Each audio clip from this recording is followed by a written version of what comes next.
कराची में Rashid Minhas road Nipah पुल पर मुसाफिर बस उलट गई है। हादसे में 2 अफराद जख्मी हो गए। बिल्कुल, ये अफसोसनाक वाक़े से मुतालिक अपने नाज़रीन को बताएं कि बसों के दरमियान मुमकिन तौर पर रेस लगाई जा रही थी कि इसी दौरान ये हादसा पेश आया है। कराची में यह हादसे में 2 मुसाफिर जख्मी हो गए हैं, जिन्हें अस्पताल मुंतकिल कर दिया गया है।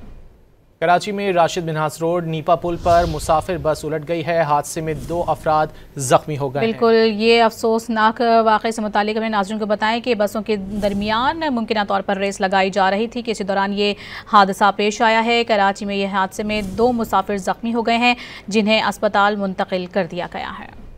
कराची में राशिद मिन्हास रोड नीपा पुल पर मुसाफिर बस उलट गई है। हादसे में 2 अफराद जख्मी हो गए। बिल्कुल, ये अफसोसनाक वाक़े से मुतालिक अपने नाज़रीन को बताएं कि बसों के दरमियान मुमकिन तौर पर रेस लगाई जा रही थी कि इसी दौरान ये हादसा पेश आया है। कराची में यह हादसे में 2 मुसाफिर जख्मी हो गए हैं, जिन्हें अस्पताल मुंतकिल कर दिया गया है।